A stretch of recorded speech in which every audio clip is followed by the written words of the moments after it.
Hello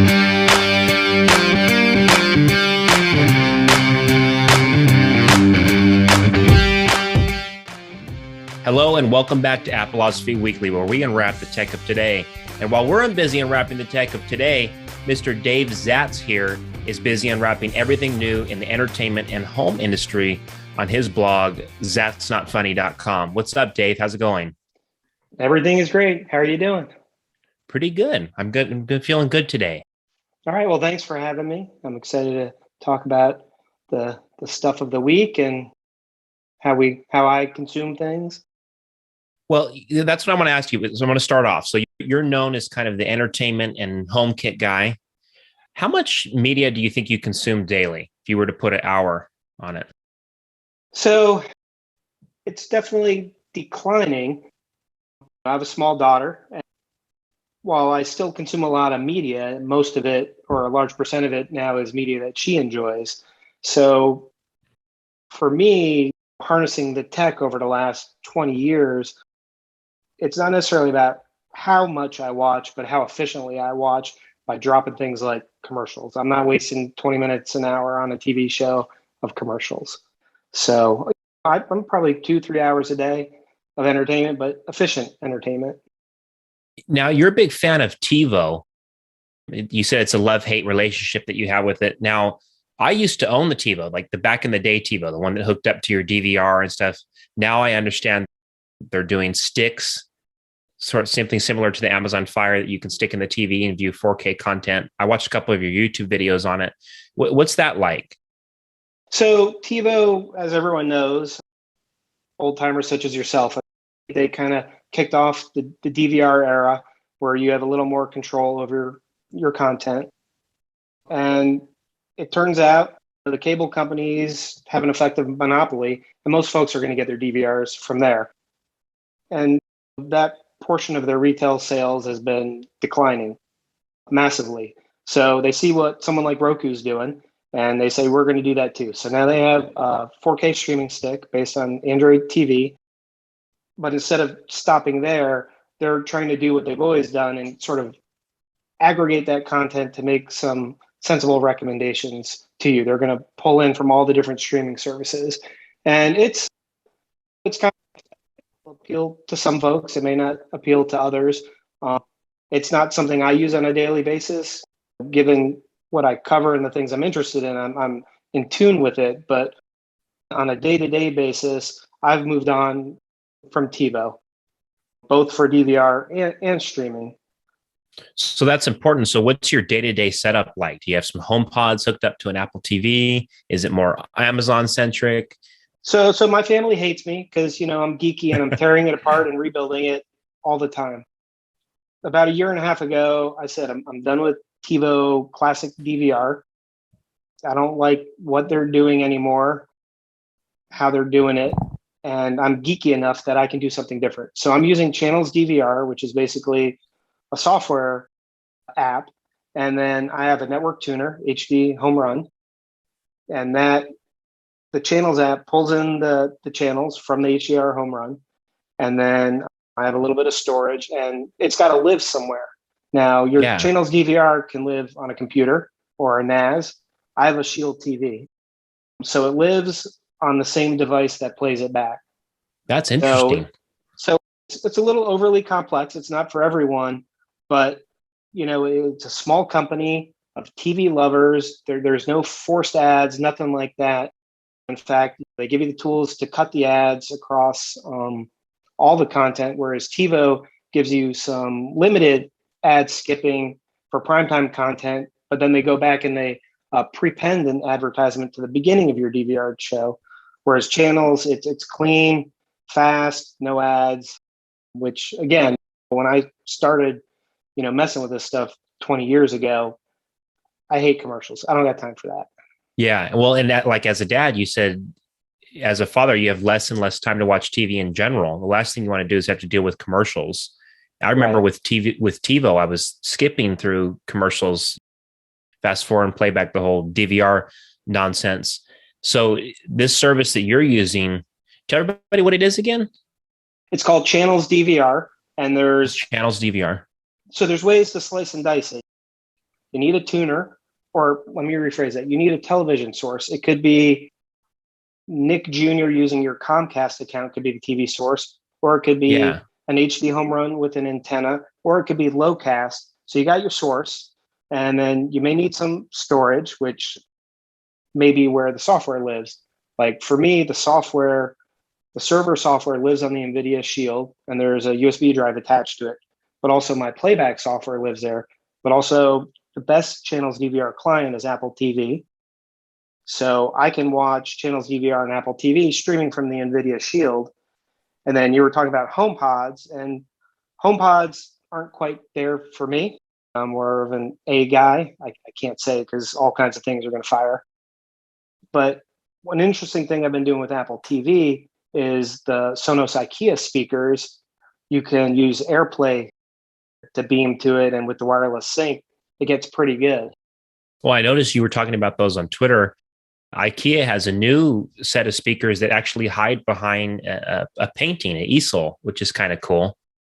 Yeah, it's folks want speakers to blend into the background, and their Yes. new approach is this piece of wall art.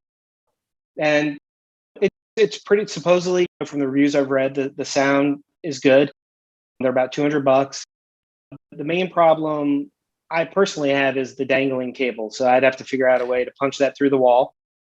And some people were saying there's a limited selection of art that maybe doesn't work for me or not, but I've got blank walls. So anything's probably an improvement. Well, again, your setup isn't for everybody. It's something that's constantly a work in progress. You're configuring it constantly, but the cord cutting revolution is sure upon us. I have some stats for you here today.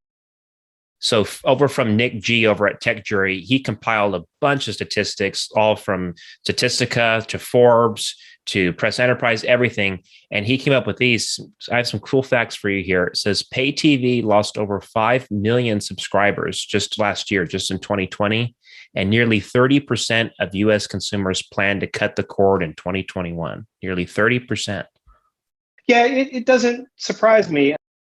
Providers could have been trailblazers, but most of them abused their monopoly status. They sat on their tails and they just didn't provide good customer service. So they got lapped. They could have been leading all of this.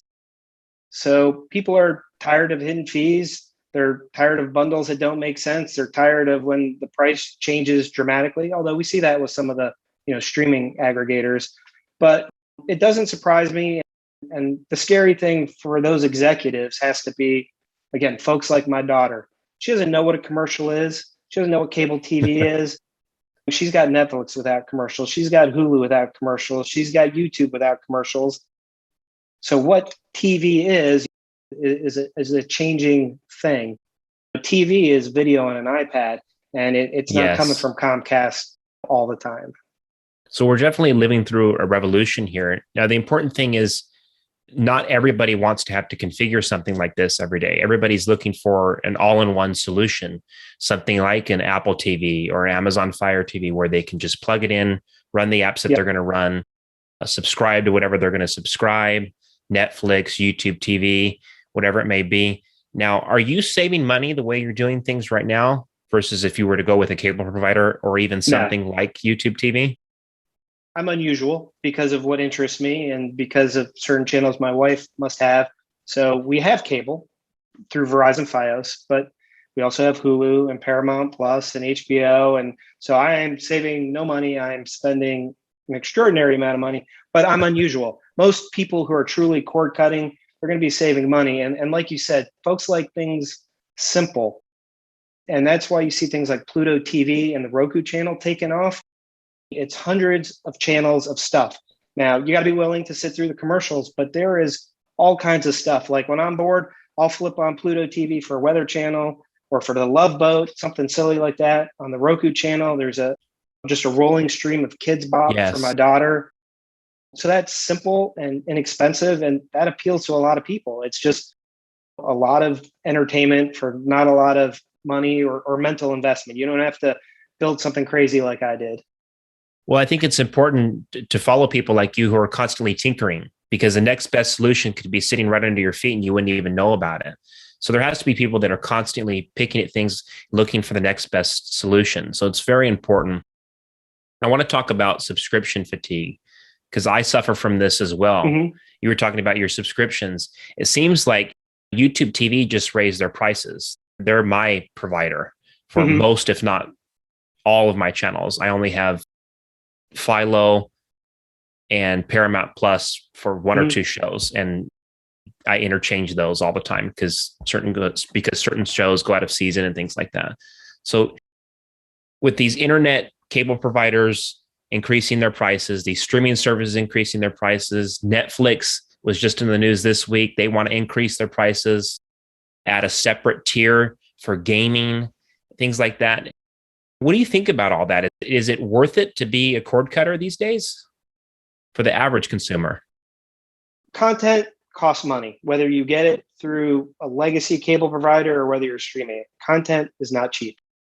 And also, the legacy people are not going to go quietly. They are going to get in on this, whether it's through all the channels Comcast owns, raising those rates, or through broadband caps. So those people are going to get paid. Everyone's going to get paid.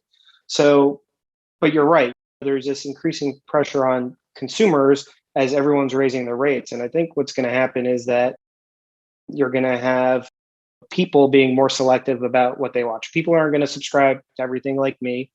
And I think some of the Yes. large aggregators like YouTube TV may start collapsing under their own weight. We're going to need skinnier bundles to really get people the content they want at a price that they're comfortable. Yeah, that's the important thing. I have plenty of friends that all of their entertainment comes just from YouTube, and they pay for ad-free YouTube, and that's worth it. They can watch whatever they need to watch through there. And most people are doing this, like you said, on an iPad. So that's the value proposition is definitely one of the top questions I get, and maybe you can explain this to the viewers and listeners that are out there. Why won't Apple make a television? So for many years, analyst Gene Munster said it was coming, and then it didn't come. And I would say that Apple has enough display devices that they don't need to go down that path. There's additional complexity that they would bring to their manufacturing business. And I think the fact that they released the Apple TV app on what is effectively competing hardware shows that they don't need to do that to continue to push their mission forward, that someone's already tackled the TV or the display, or frankly, my wife and I, we watch a lot of our TV on our iPad.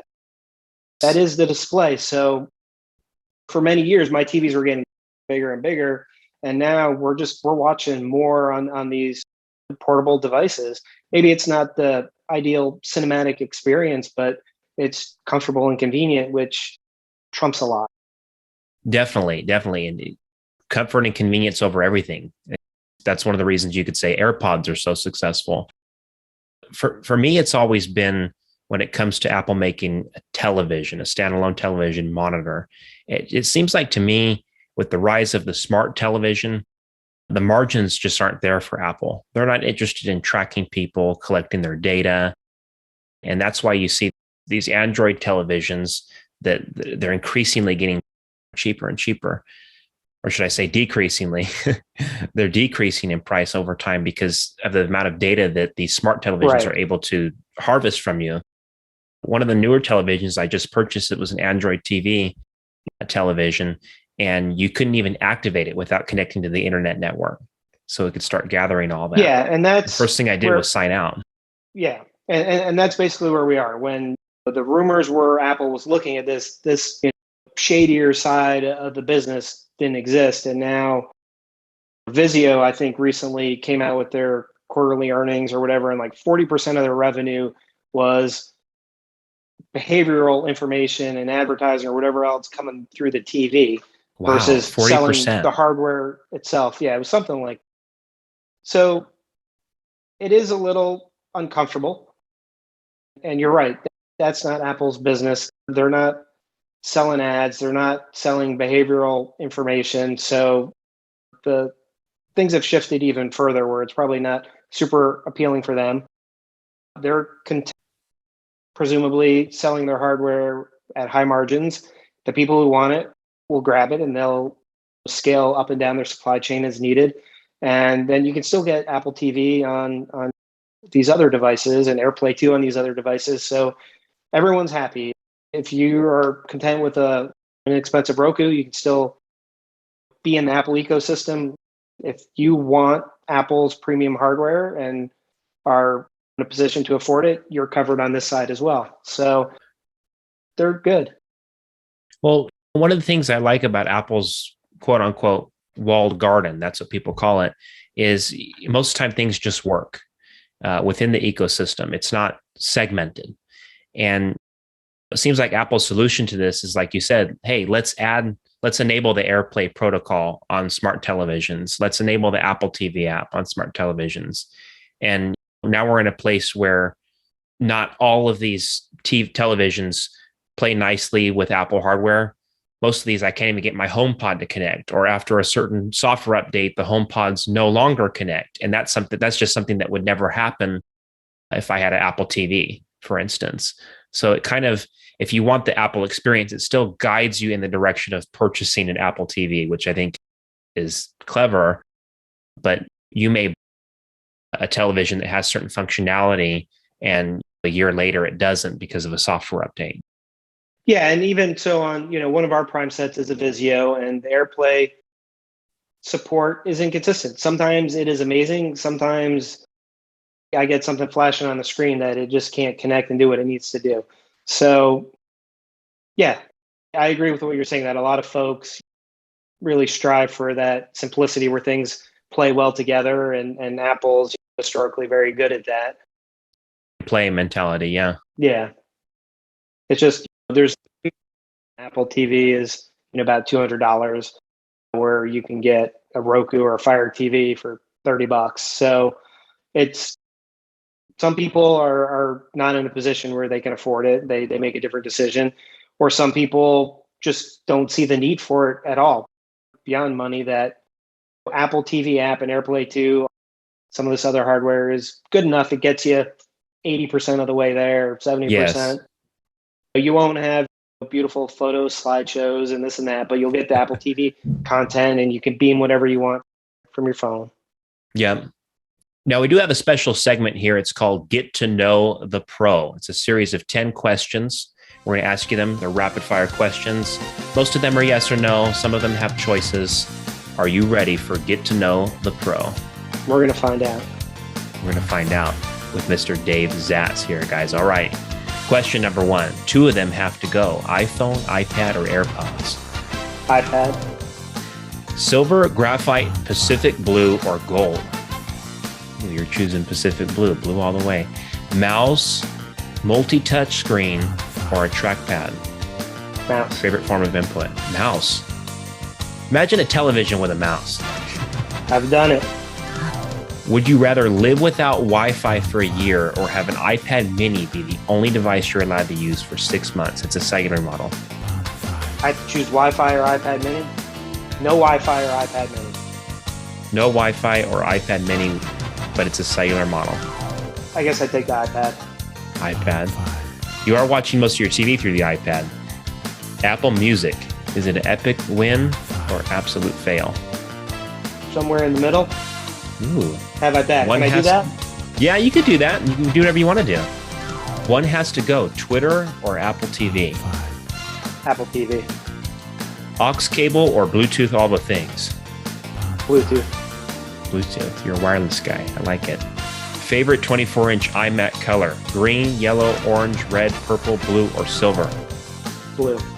Blue. Blue all the way. That's the one that's in front of me right now. Love it. Nice. YouTube TV or Amazon Prime? What would you recommend first? YouTube TV. YouTube TV. The best deal in tech, the 2020 iPad Air or the M1 MacBook Air? MacBook Air. M1. Awesome. Thanks for playing, man. Appreciate it. Sure. Woo. Thank you. Did I win? Do I get some prizes? I hope you win something. I hope our sponsors send us more tech. Now, I want to ask you, why did you say the M1? Because I know your iPad of choice is the Air. So I at least once a year, maybe twice, I try to make the iPad into a primary device, and I fail. So the iPad is like the most amazing device that I cannot use the way I want to use it. So I do have it. It's just phenomenal in so many ways, but my workflows are such that I can't get comfortable or I can't get things quite done. Whereas there's really no compromise on the MacBook Air as a productivity machine.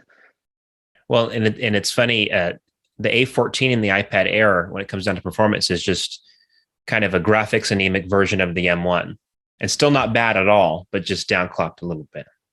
Yeah, and for me, it's hard because I want to love it so much, and I just get into these corners of the iPad where I just get frustrated. So for things like movies and Twitter and web surfing, it's awesome. But my workflows, when I go beyond that, I get a little uncomfortable. So I will almost always choose the laptop if I have to choose. That's an important topic because it gives way to the next thing we're going to talk about, which is Microsoft bringing Windows to the iPad and the Mac in the form of a progressive web app. So you can theoretically run Windows, the OS, through something like Safari. Now, what kind of possibilities does that open up for you in your workflow or the way you consume your content? So for me, when Apple went with, largely moved most of my computing to the Microsoft Surface Pro. And I just recently am moving everything back to a Mac. I have a Mac Mini in front of me here. And it's been several years since it was my full-time machine, and there's definitely things I'm missing. So for a virtualized Windows to work for me, it'd have to be like Parallels, but in reverse, where I don't want to run all of Windows, but if you can give me 2 or 3 Windows apps through this virtualized browser or on the iPad, that would be amazing. So do you find yourself switching between both ecosystems for your needs, Windows and Mac? So I'm always using both. The question is what's primary, and the butterfly keyboard really just, I write a lot, I type a lot, and that keyboard really became a deal breaker for me. And I moved more to the other side. So I'm always living across platform, but now I'm making Mac primary again. And I'm trying to find the right apps for the right scenarios. And there's 1 or 2 I haven't quite found yet. So if I could get some of that in a browser through Windows 11, that could be pretty useful. The question is, how much is it going to cost? Now, yeah, that's always the bottom line, right? It's funny that you talk about the butterfly keyboards and how much of a deal breaker that was. I was in a place where I owned a 2016 MacBook Pro where they made that shift to the butterfly keyboard, and the lack of travel was just unbearable to me at times. It felt like I was tapping on an iPad screen. It's like, well, if I wanted to use a touch keyboard anyway, I'd move to the iPad. I wanted a keyboard. And famously, we had people at the Oscars shine into the mic, Apple, fix your dang keyboard. That was in the headlines too. Yeah. Some of the people in the Writers Guild were saying that. So it was a huge problem, and it took forever for Apple to admit that something was wrong. There was failures, certain keys. The A key famously was failing because debris would get stuck under there. That was a deal breaker for so many different people. And when the Magic Keyboard for iPad Pro came along last year, that was one of the best keyboards Apple's made in years.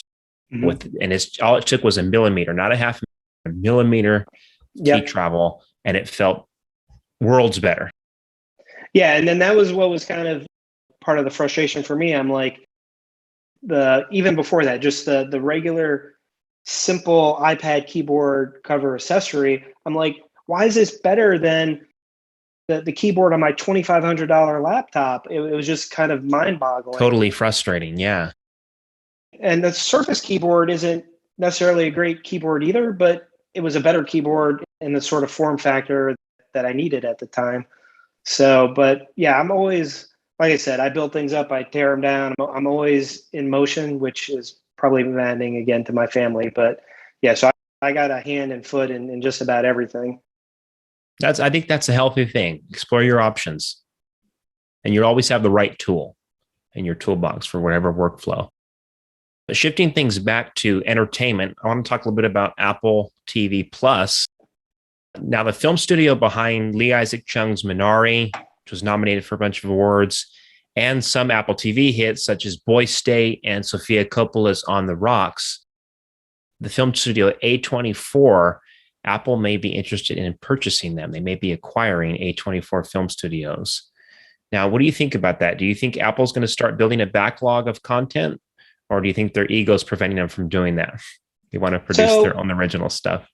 So there's been a few of these rumors going around of studios or production houses they may acquire. And in a more meta sense, beyond the specifics of any one studio, I think it just shows, again, these are rumors at the moment, but if they pan out, it shows that they're really committed to the space. When they first came out, I'm like, half a dozen shows, that's not really a service. You can't sustain that. And obviously, like you said, they haven't really chosen to build up a catalog, whether they're licensing other people's stuff or this or that, just going with some originals. So if these rumors start to pan out, I just think it shows that this is more than a passing interest, that they're really, serious about doing this. And yes, and frankly, even in the small scale way they've started, they've been critical acclaim, award nominations. I've watched shows that I've enjoyed, where at first I was like kind of poo-pooing the whole thing, but they're doing good stuff, and it seems like they could be accelerating this initiative. Now, you said you had a couple HomePods in your house. Or are they minis, or are they the biggies? How many do you have? I had one mini at one point, the Maxi or the Pro or whatever you want to call it. I bristled at the price of it. Some of my friends have it. It's an amazing thing. It's just more than I care to spend. My main challenge with the HomePod line is other music services. You asked about Apple Music before. Yes. And that's not my primary music service. So I stream a lot of SiriusXM. And with HomePod, I really can't call up a channel by voice the way I can with A. And then also as a YouTube subscriber, because I don't want to burden my daughter with those commercials, I get YouTube Music kind of bundled in for free. So I've tried to make that into one of my primary sources. So I feel like the HomePod and Siri need to get a little more flexible with third-party services, and then I'd be more comfortable. A lot of the primary thing you do with a speaker is listen to music, and if I'm not using Apple Music, it's kind of not really meeting all my needs. That's a very important claim there. We've seen Apple expand the capability of the HomePod to work with things like Amazon Music, but full integration with things like SiriusXM, for example, is just not there. It has limited skill abilities when it comes to things like Pandora, but it doesn't fit those niche use cases for other third-party services you may be using. And maybe with all this antitrust stuff going on in the media, in court, should I say, maybe Apple will start making some changes there. Yeah. And like you said earlier, one of Apple's big selling points is making things easy and gluing all their things together. And one of the things that could push me in that direction is a stereo pair with an Apple TV is a pretty compelling solution. So I'm hopeful that they can latch on to a few more of these things and bring me into the fold, because like we were talking about with the TVs, that they're kind of infested with data mining. I still can't say it. A lot of that's going on. I have everything disabled, and I'm still being upsold on various things. There's just occasionally creepy things going on. Maybe Sidewalk's creepy, maybe it's not. Whereas Apple's not interested in any of that. So if they could just flesh out the HomePod a bit more, I'd love to just move over if and when I could. So is that because privacy is a concern for you? You'd love to move over to the Apple ecosystem if those things were working? So I will definitely take more privacy. But the thing that gets me with A is the constant upsell. I've got it all turned off, and it's still, hey, do you want to check out a costume for sale? Blah, blah, what? Yeah. No, I don't want a costume. So A does so many things amazingly well. It's really been great glue in the smart home. It does things differently than HomeKit, not necessarily better, just differently. And I've done pretty good with it. But if Apple took Siri to the next level and got some more third-party interactions equivalent to A skills or something, I would definitely want to move over just to avoid the upsell. And there is more privacy, although it's just the same way I don't like commercials on TV. I don't want my speaker trying to sell me something. No, I don't want Prime Music. Once a week, Yes. hey, we could play that if you subscribe to Prime Music. Do you want to start a trial? No, I don't want to start a trial. And now, exactly, I have tons of A devices all over the house, Amazon devices, little smart speakers. Again, we can't say our name, and they're great. They're great for things that Siri can't do, like keep track of context when I'm asking for things like directions or how late a place is open or something like that. Setting multiple timers took forever for Apple to get a simple feature like that on Siri. And so I love those devices, but it always seems like there's some ad or some sale going on in my own home. It kind of feels invasive.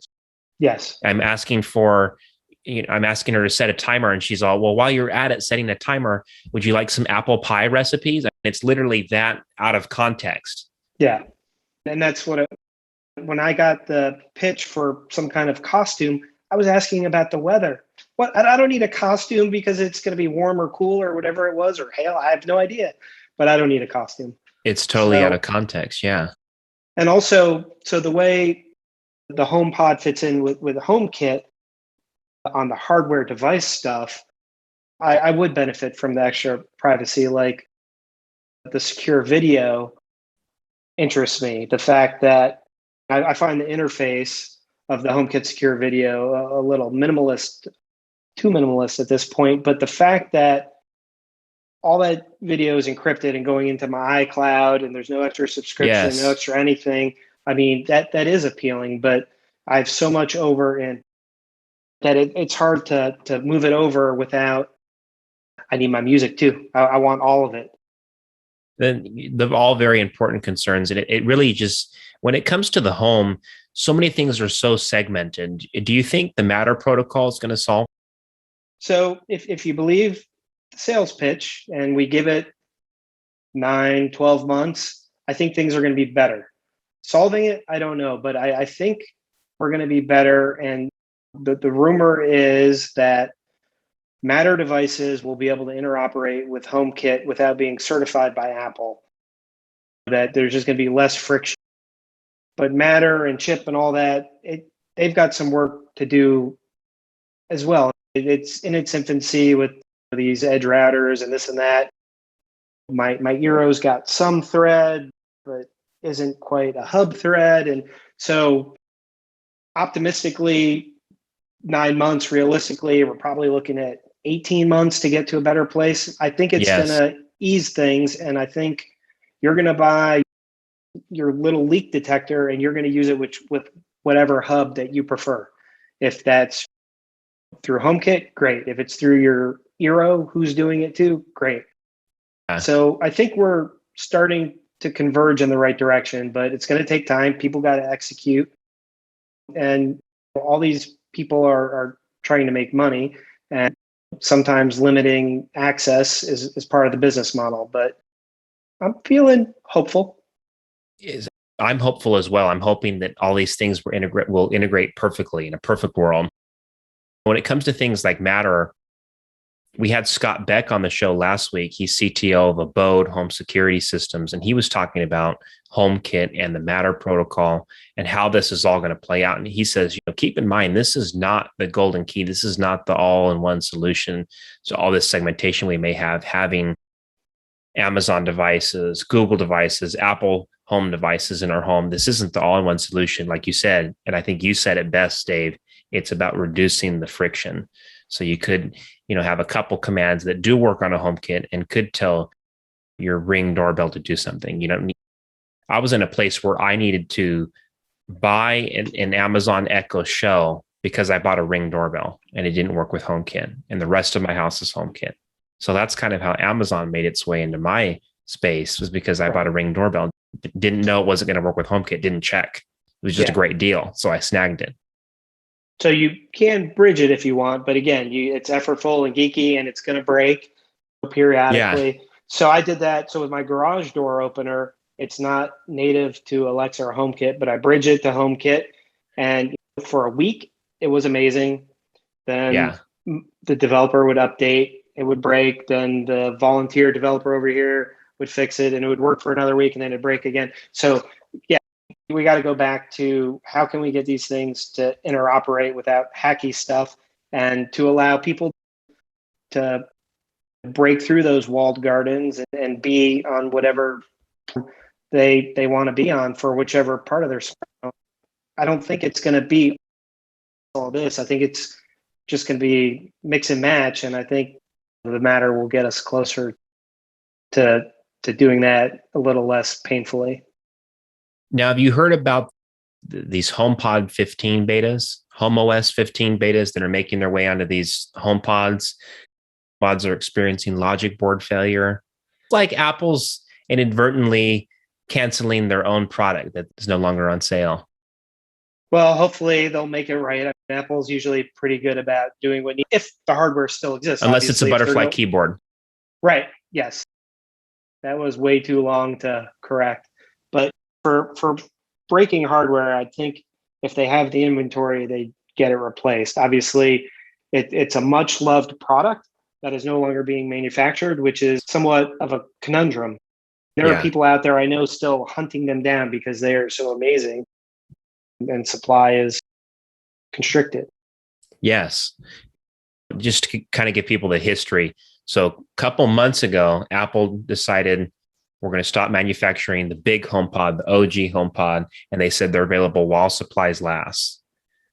Fast forward to after WWDC, there's a new HomeOS. That's just what we've dubbed it. There's no official name. A HomeOS 15 update for the HomePod. Now, this is supposed to be for enterprise testing for companies that are making HomeKit accessories that are trying to get certified. They're going to test their HomeKit accessories on the HomePod OS beta, HomePod OS 15.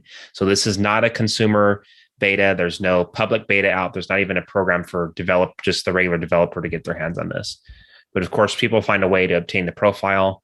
They're installing it on their big OG HomePods, and the logic boards start failing. They're powering off. They're not listening to commands. They have a spinning red light of death on the top. So people are kind of asking the question, like, is Apple trying to phase out its own product that it no longer manufactures? It's kind of creepy. Yeah, but it's for the folks who haven't gone down this path, it's a good learning opportunity. Don't Yes. install this stuff. I've got test devices, and that's usually where the beta software goes. Yep.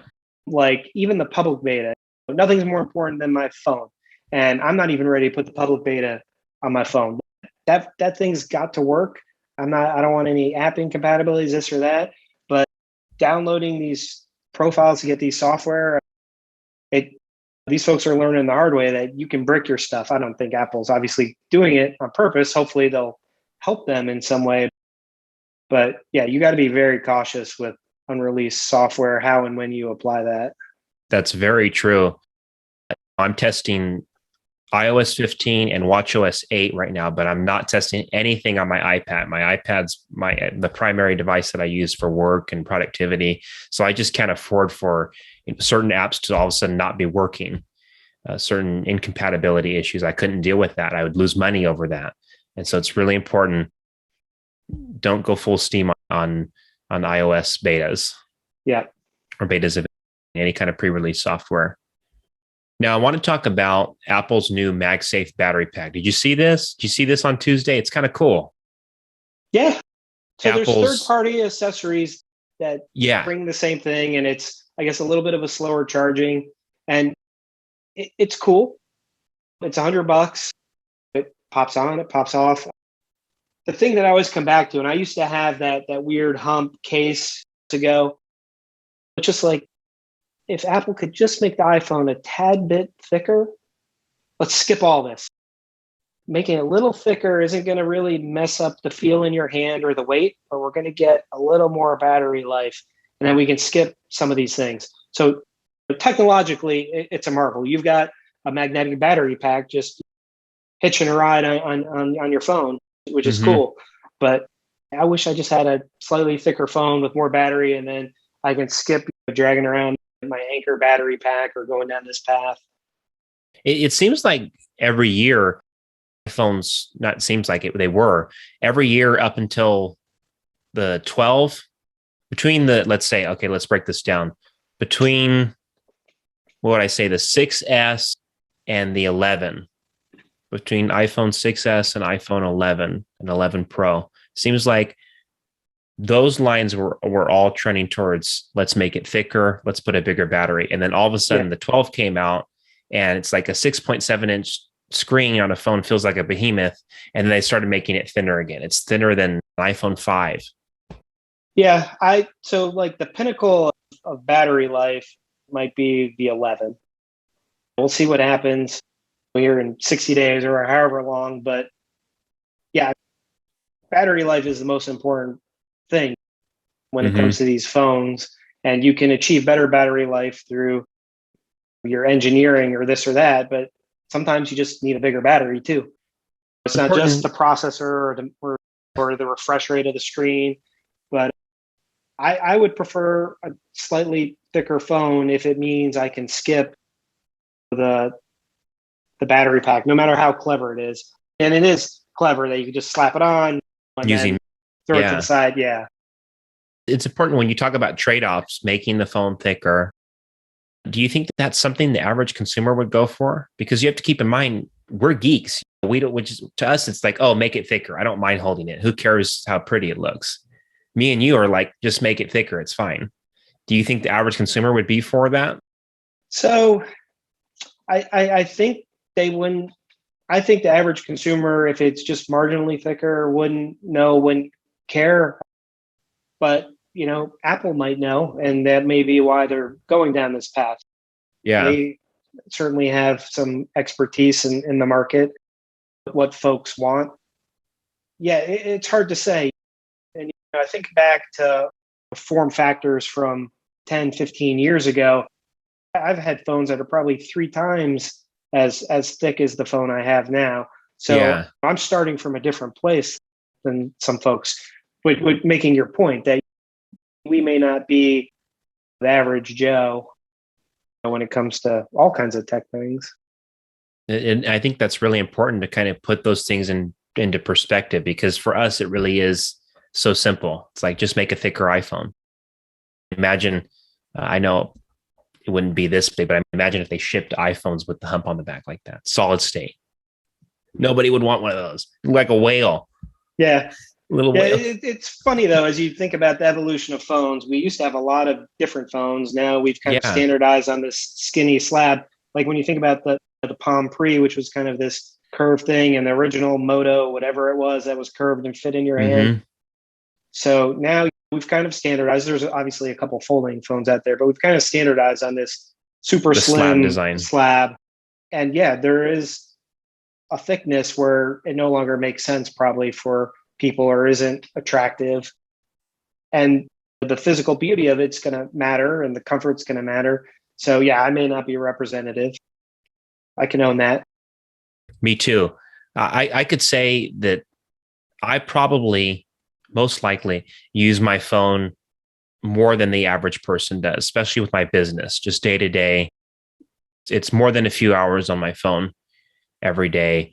And I have the iPhone 12 Pro Max, and I did pick up the battery case. I'm going to preface it with that, but mainly for luxury, just so the battery isn't something I have to worry about. Maybe I don't have to worry about where I'm going to charge it. Maybe if I go to a hotel and I stay and I don't even bring the charger because I have one of these.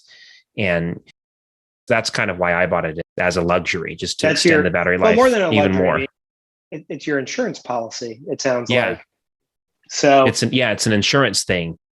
And I think that's important to look at it from that perspective. Is, for me, in my use case, I know I use it more than the average person, and the battery life that it has standalone without a battery pack is more than good enough. from my perspective.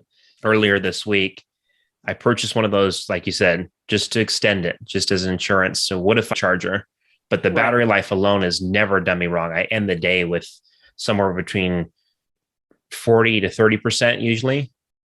That's pretty awesome. So I'm Yeah. not max, and I'm constantly in the red, and my battery health is diving. So I'm, looking forward to 60 days from now. But so the cool thing about this battery pack, so obviously in an ideal world, I don't want a battery pack, but if you're going to have a battery pack, just one that snaps on. For me, I got to take out my battery pack, which is an anchor. It's not going to charge with a lightning cable. I need a separate cable, and then I got to have a cable from the battery pack to the phone. It's not that seamless Apple experience that this magnetic thing is gonna give you. So it's super clever.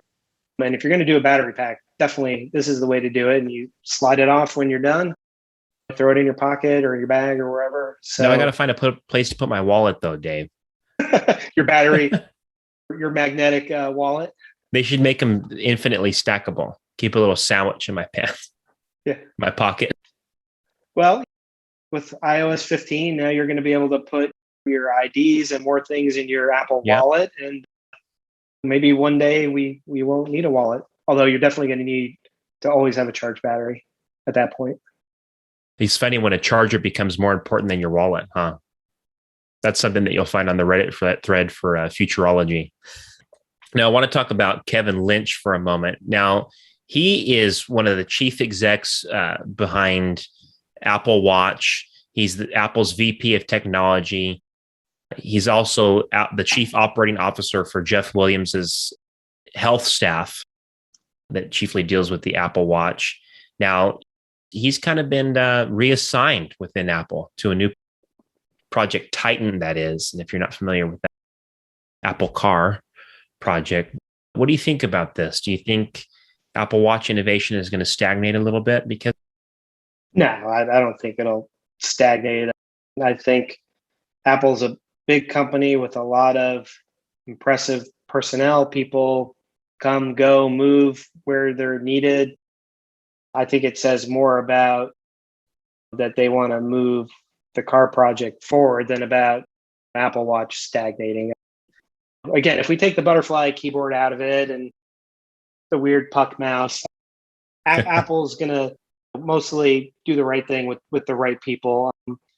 It's an interesting footnote that they're shifting from one thing that seemingly has nothing to do with something else, but obviously implies he's it implies highly valued and trusted to take on something of this magnitude, that his work over here was what they were looking for and they want to apply similar. Well, and you can tell that they trust him as far as knowing when and how to ask the right questions when it comes to entirely new product categories for Apple. He really is oftentimes called the father of the Apple Watch. He oversaw the entire development process, and he was the guy that really said there is 1,000 no's for every yes on this one thing. How are we going to show the time? How are we going to deal with complications? How are we going to regulate apps and different things? He knew how to ask a lot of the right questions. Well, and also, and not only that, but over the years, they've shown with the watch that they start with an idea. It maybe isn't exactly what they think it is, and then they kind of move it down this health route. Just the fact that they were able to put it out there and then just kind of navigate as we, the consumers, learn with them. What is this thing for? So it's not just those initial questions at the beginning, but the ongoing question. It's a new product category. What can we do here? What should we do here? What do people value? And certainly there's a lot of new and innovative stuff going on in cars.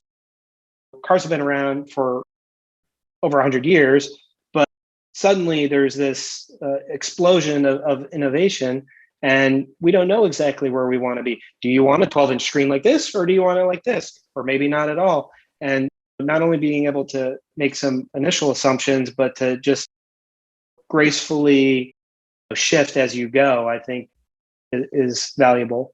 It's interesting, the team that Apple's putting together for the Project Titan. aka the worst kept secret in Silicon Valley, the Apple car.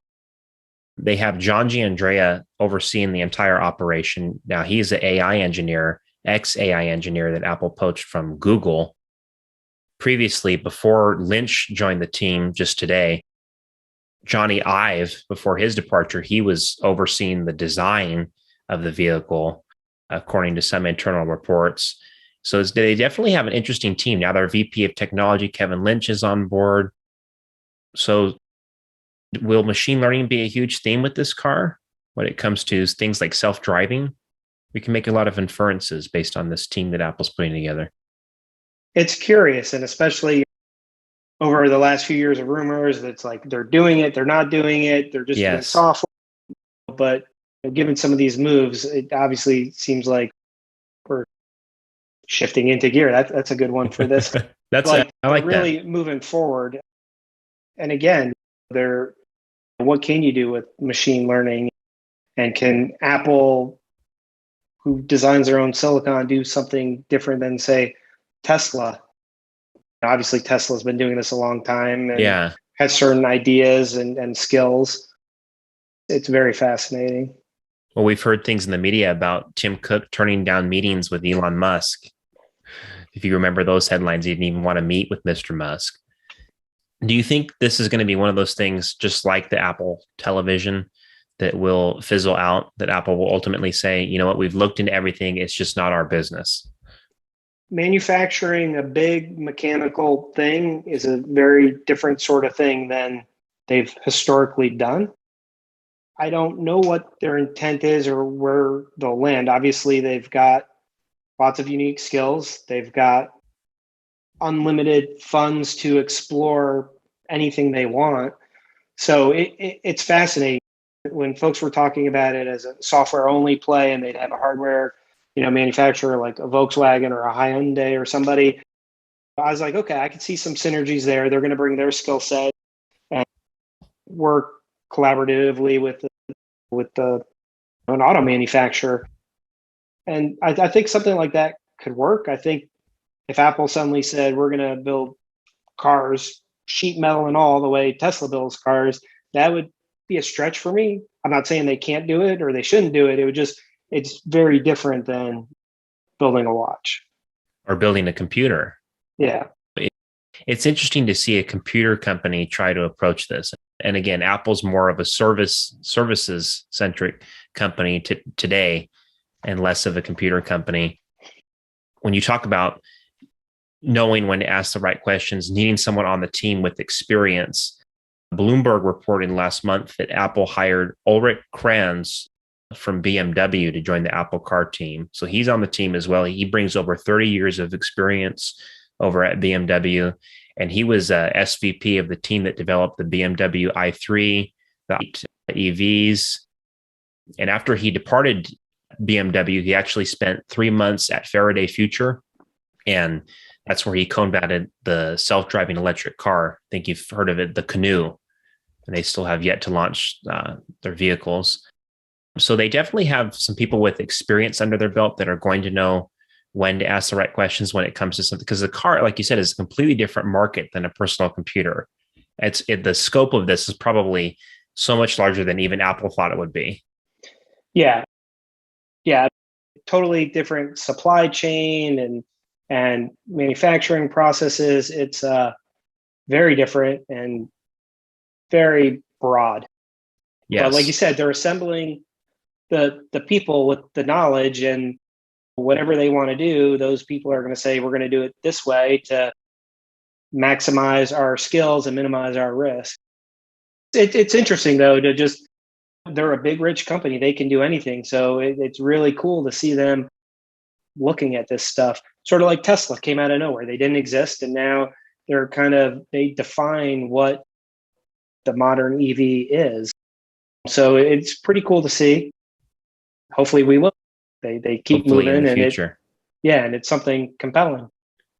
You could see yourself riding around an Apple car one day? If a different manufacturer built it and it's running Apple software, I could. If they say we're starting our own manufacturing line outside of Detroit, I'd be like, I'm going to wait till third gen.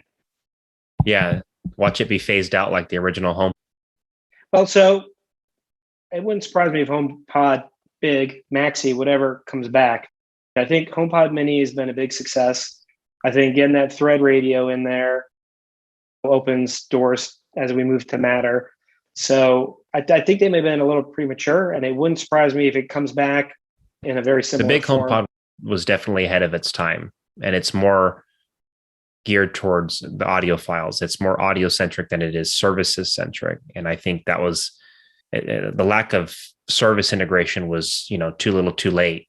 With when you look at how much Amazon was already consuming the market with their hardware, But they also, own the it's market.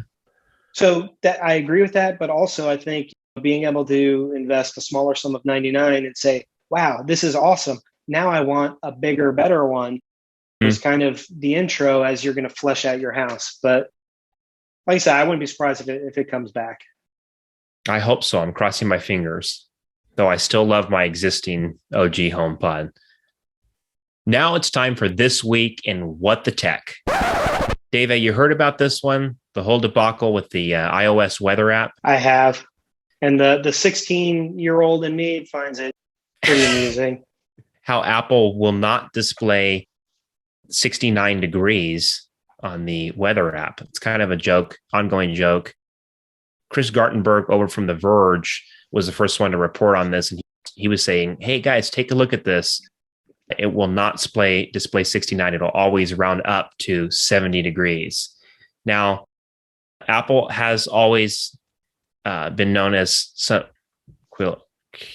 Will is correcting me here in the comments. Will, how do I pronounce that? I'm sorry I said Chris. I don't like to do injustice to people's names. Okay. Now came Gartenberg over at The Verge was the first one to report on this. Now he was showing that the default weather app on iOS will always round up from 69. That is, it will not display 69 degrees on the screen. Like you said, the 16-year-old in you finds this kind of funny. Apple's always been considered somewhat of a prude. Obviously, that's not the case with Apple TV Plus. But if you look at back in the day, Steve Jobs was very adamant about no porn on the App Store and no adult content on iBooks and things like that. It was very regulated. Apple does not like mature content. And so this was kind of interesting to see in the news. But it turns out people broke this down. In fact, Mark Andre on Twitter was the first one to start breaking this down. He said, this is most likely a rounding error. So if you're going from Celsius to Fahrenheit, for example, 20 degrees Celsius is 68 degrees Fahrenheit. 21 degrees Celsius is 69.8 degrees Fahrenheit, aka just 70 degrees if you run up. So theoretically, the same thing should happen at 65, 67, 71, 74, and etc. For example, MKBHD got in on the action. He posted a video sort of mocking this. But sometimes it's just an integer math conversion glitch. And that was summed up by John Gruber over on his Daring Fireball blog. What do you think about this, Dave? It's a funny observation that someone made, and then it's slow news in tech today these days. But it almost holds up a little. Everything, like you said, should round one way or the other, and it seemed like on certain OSs, maybe it was always rounding away. Mm-hmm. I don't know what to think. Like I said, the 16-year-old in me got a good chuckle out of it, and obviously that's why they went with the story. I haven't tried to reproduce it yet, and maybe reproduce is the wrong word given the topic, but it's funny. It's weird, and it is entertaining. Yeah, and it does seem exclusive to iOS 14 and not the most recent, but the last iOS 15 beta too. So the bug is not present on iOS 13, only iOS 14. And we do know things are in flux since they acquired Dark Sky. Yeah. So while it is weird and unusual, perhaps all the ongoing integration of that team and those presentations of weather somehow got mucked up. But when we're done here, I'm gonna try to find some city in the U.S. and that's hovering around that temperature and see what I can do. Well, It's funny you say that because as they've begun to converge dark sky and the default weather app, as you mentioned, I've been getting some wacky notifications on here. I'm talking, it's 102 degrees outside and it says drizzle will stop in 5 minutes, or grab your raincoat, it's raining. So this weather app is in total disarray. It looks pretty, but the weather forecast just isn't. There's something going on. And it could be just a beta thing. Yeah. So I my wife is very particular about the temperature. So we have multiple weather apps here, and I use, like on my Apple Watch, I have Apple Weather, but I still use the legacy dark sky app on my phone as my primary. Although I also have AccuWeather, and I'm in the DC area, and AccuWeather always thinks I'm at my favorite vacation spot in Central Florida, and I'm getting crazy alerts from Florida every day, even though I'm not in Florida.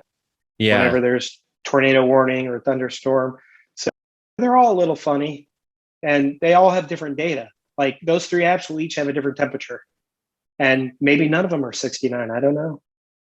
And that's the thing, just between betas and public releases, I'll turn to my dad and say, what's the temperature on your phone? He'll say, oh, it's 2 degrees higher than what yours says. My dad likes to call it Steve Jobs weather instead of Apple weather, or the Weather Channel is actually where they get. Yeah.